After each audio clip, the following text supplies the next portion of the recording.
That's Smile to 200 200. Are you ready? Yeah. This is the Ross Kaminsky Show. You're a great American. He's a great guy. Now, Ross Kaminsky on Denver's talk station, 630 KHAL. Well, good morning. Happy first Tuesday of 2021.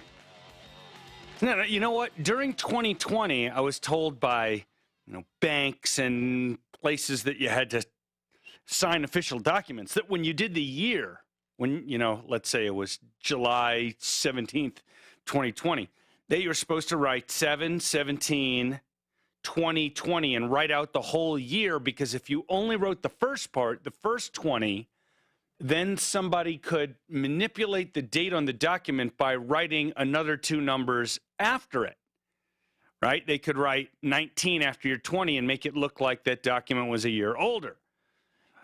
I know it seems silly, right? But I did it just, I don't know why. Not that I have to write a date on a lot of things, but now that it's 21, you don't have to do that anymore. And you can go back to just writing the two-digit year. So, as they say, thank God for small favors, right? Oh, my gosh. We got a lot to talk about today. Oh, I did just hear we've got a new contest going, your chance to win $1,000. And the keyword this hour is smile, which is a good way to start the 6 o'clock hour on this Tuesday. So if you text smile to 200 200, you'll be entered for a chance to win $1,000. And please do. I would love for one of my listeners to win the $1,000. And no, I don't get a finder's fee or anything if you win. I just get to know that one of my listeners won. So text smile to 200 200, and remember, if you pay per text still, then you'll have to pay for the text and other stuff that lawyers want me to say. Did you catch any of the president's rally in Georgia yesterday? It was an interesting, very, very long event, and it had a lot of the usual stuff that the president likes to talk about, some of his accomplishments, talked a lot about where he thinks there was election fraud, with a lot of data that he apparently thinks is real, that I think is not real. But anyway, he did spend some time, which is good. I wish he had spent more time, but he spent some time talking about Senators David Perdue and Kelly Loeffler. I guess Perdue is technically not a senator anymore. I think Loeffler still is for now until this upcoming election. And they're today. These elections are today for control of the United States Senate. And let's just talk about what control of the Senate means, okay?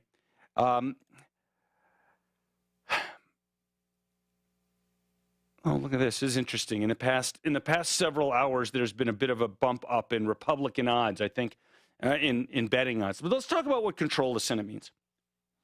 So first of all, in order to get most things done, the Senate needs to be able to overcome a filibuster if a senator engages in one, and that means you need 60 votes. Not for everything, but for a lot of things.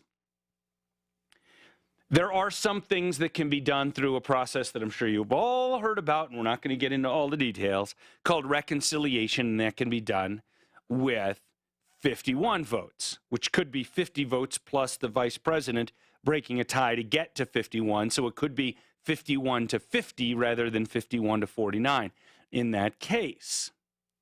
Most things don't fall into that category, but some do.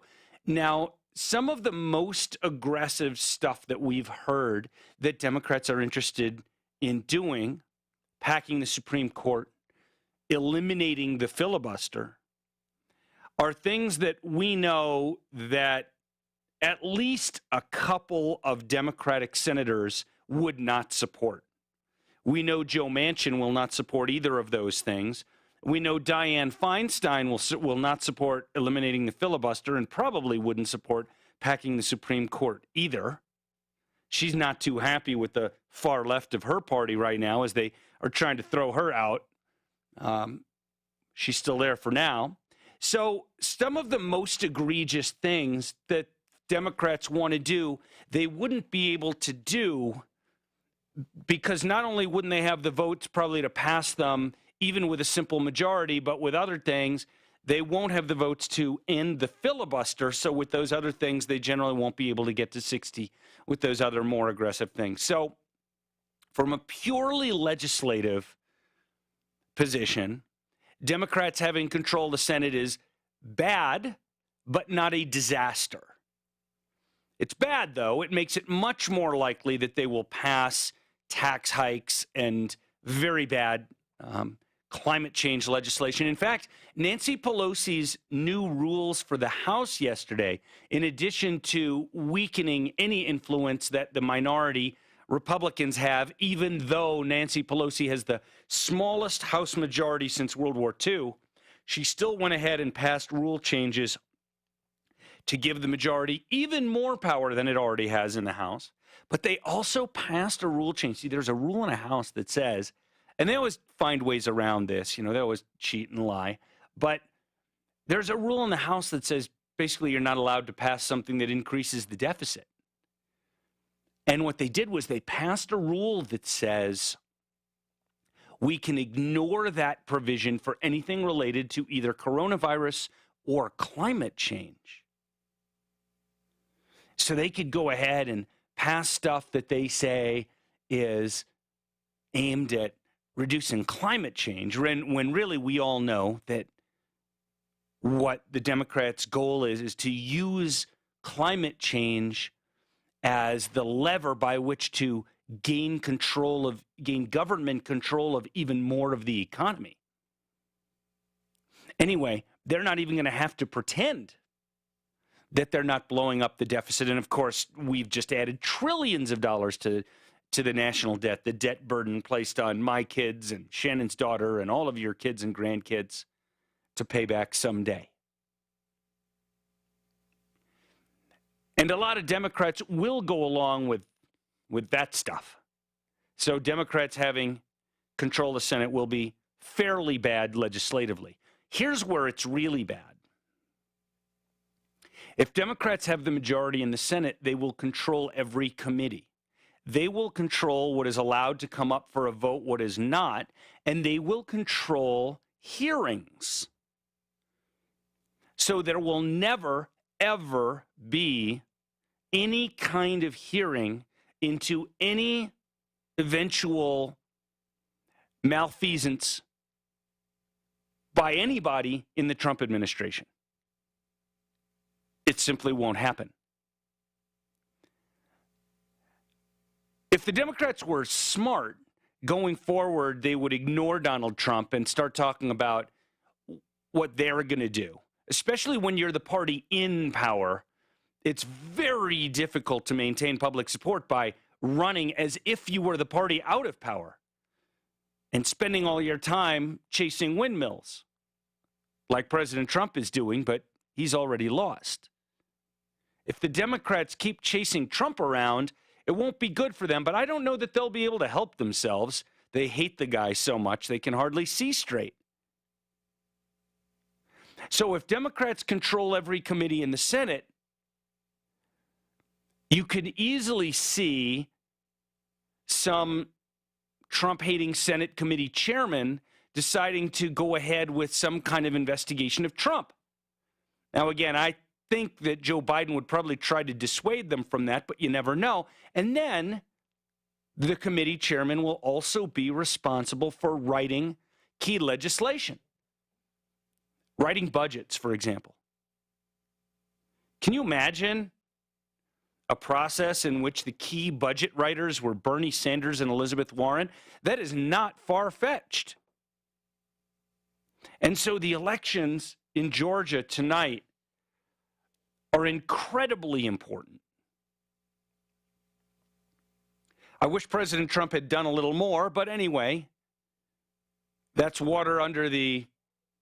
Okay, so I've gotten into this thing with one of my kids of what he calls metaphors, so like terrible mixed metaphors, or just putting metaphors together that don't actually go together, like spilt milk under the cart, or don't put the cart under the bridge, or something like that. I got to do more of those because I really like them when they're good. Those weren't very good ones. Anyway, That's all spilt milk under the bridge right now, what President Trump did or didn't do. It's all now up to Georgia voters. I heard, I'm not very in tune with Georgia politics. I did hear an interesting little story, and I only have tidbits of it, but I'll share with you what I've got. Apparently, Senator David Perdue was very involved in getting legislation passed that helped farmers in southern Georgia, many of whom are black farmers, African-American farmers. And a lot of people are theorizing that black support for Senator Perdue will be higher than people outside of Georgia understand, at least in those rural areas, because they're grateful to him for legislation that he got passed that helped them. I don't know the details of the legislation. It doesn't really matter right now. So that's an interesting thing. I want to take a quick look at betting odds and see. Wow. Okay, so the Georgia special election, that is Loeffler versus Warnock.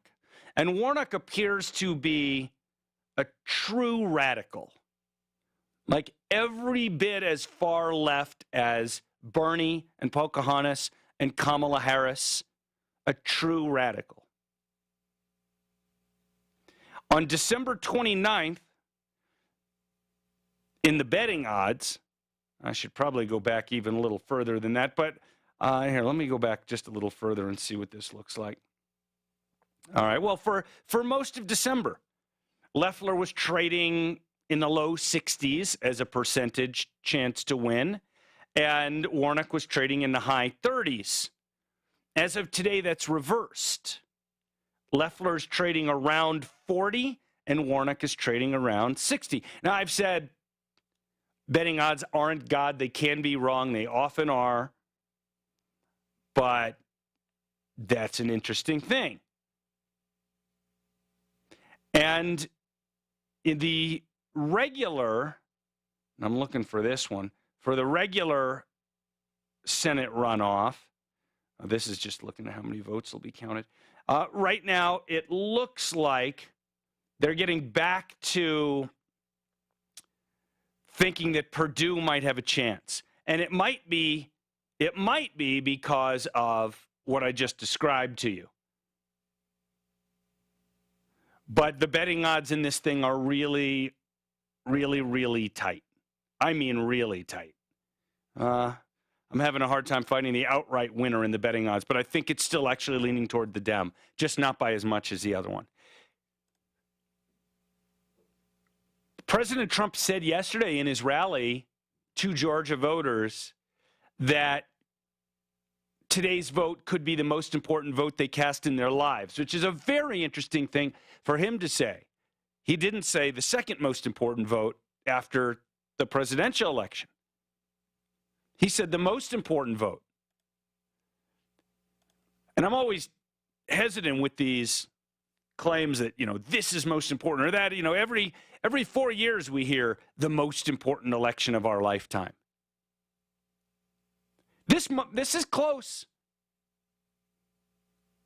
This is close. If Republicans keep the Senate, then the presidential election, as frustrating as it is to have Kamala Harris that close to the reins of power, will not be that important. It'll be important, but it won't be everything.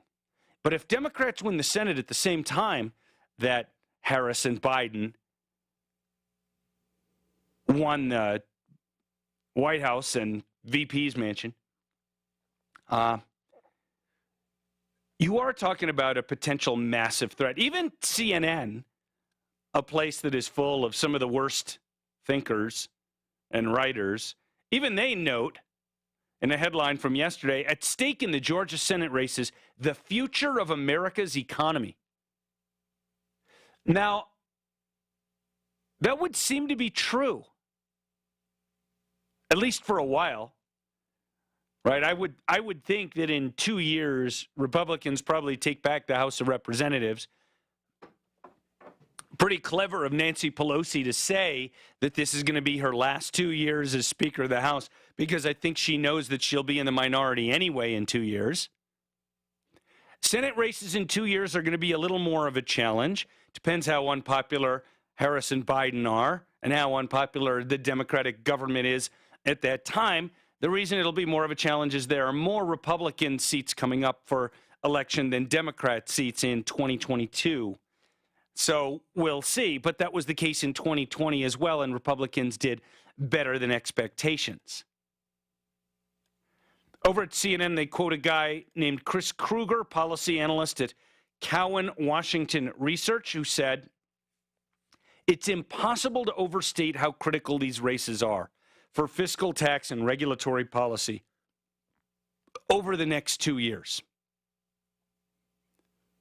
Certainly, if Democrats get control, it massively increases the risk of tax hikes, including corporate tax hikes. You want to see your tax bill go up? I wish I had lots of people in Georgia listening to me right now. For all of you kind of moderates and Democrats who bitched and moaned about the Trump tax cuts and said, are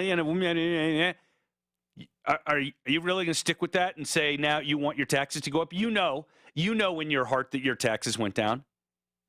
You know in your heart that your company's taxes went down, which is part of the reason they were able to give you a raise or grow the company or just keep you on and not fire you when things got a little tougher because their tax rate was lower. You know all that. In your heart, you know, even if you lie about it in public. You Democrats know that. Even the New York Times noted shortly after the Trump and Republican tax reform, even the New York Times noted, and I'm quoting their headline, "Face it," because they don't even like it, but anyway, "Face it, you probably got a tax cut." And they go on to note that something like 80% of Americans got tax cuts. Depending on who's measuring, it seems to be somewhere between 65 and 80% of Americans got tax cuts. And the ones that didn't tended to be rich people in high-tax blue states. And the reason they didn't was that the ability to deduct state and local income tax from your federal tax had a cap put on it, which is good. Because why should Coloradans with a relatively low tax burden or Texans or Tennesseans with no state income tax, why should they have to effectively subsidize tax deductions for Californians and New Yorkers paying 10 or 12 or 13% state income tax because they vote for ridiculous politicians in their state? So much is at stake tonight. So much. All right, when we come back, I want to share a story with you, really interesting potential story about whether a cheerleader's vulgar texts can get her kicked out of school.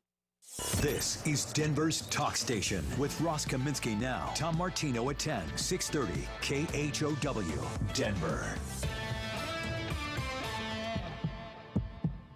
Now, Impact Traffic. This report is sponsored by ZzzQuil Pure Z's. Fred the Betfred Sports Traffic Center. Good Tuesday morning. Highways in great shape out here. No crashes or big problems.